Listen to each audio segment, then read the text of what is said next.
My 23F husband, 23M, has lied to me. I don't know what's true anymore. TLDR. My husband was being weird about his Facebook, so I checked for side chicks and found out he lied about vaping for our entire relationship as well. I have my husband's Instagram logged into my phone stemming from a major boundary issue and breach of trust.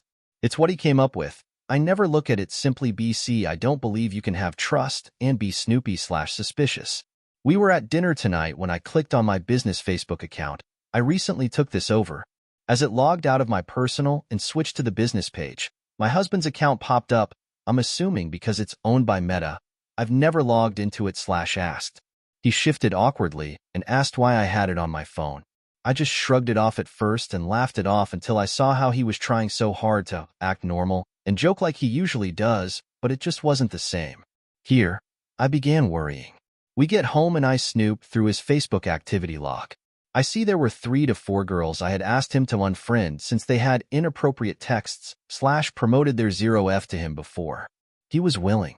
Well, I saw that several, 5 to 6, random people had been searched and visited 5-12x each. 4 of them being the girls previously mentioned.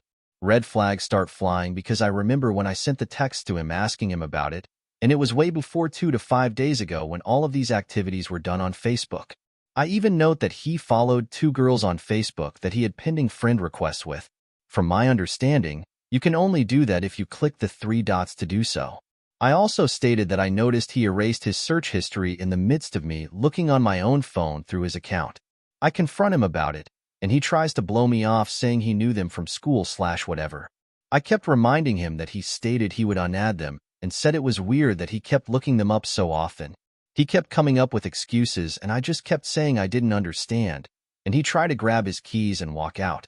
He decided not to leave, and we continued talking about it. I told him I was feeling very anxious and that even if what he says is true, it looks very bad, and it reminded me of a similar situation in May and June where he lied to me about 0F subscriptions and talking to other women. At this point, I asked directly to see his phone. He willingly gave it to me, and I began going through it, although he wouldn't let me out of his sight with it, which made me more suspicious. Well, lo and behold, I find 2 random girls on his recents on Snapchat. I ask him why they were there. He says they had mutual friends, and that he just looked to see if it was someone he went to school with. I asked why it would matter since he set the boundary from long ago that we don't add the opposite sex outside of family on Snapchat due to Snapchat automatically deleting things. Crickets.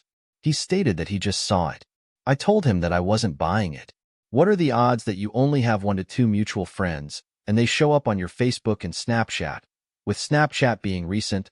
After this, I asked to check it again, and it was erased from him recents. I then search everything. I find out he had a friend buy him a vape once. I ask him, and he tells me it happened, but that he stopped. This was a lie.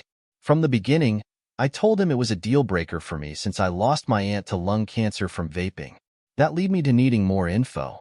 At first, he denied me access to his bank account even though we have always commonly, or so I thought, shared the belief that we are open about all financials and he has access to mine.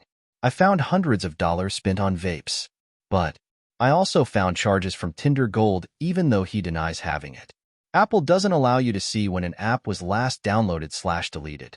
In the midst of this, I saw an OnlyFans charge from October 2024. I don't know what to believe anymore. I know you can get charges for stuff if you don't remove your card, but he had supposedly done that back in May/June when we had a huge blow-up fight. I am struggling to think of how he would otherwise get charged if he didn't go in and buy something. I'm shattered. As a therapist and someone that relies very heavily on trust, I'm not sure what therapy would be able to help with. I feel defeated. What can I do?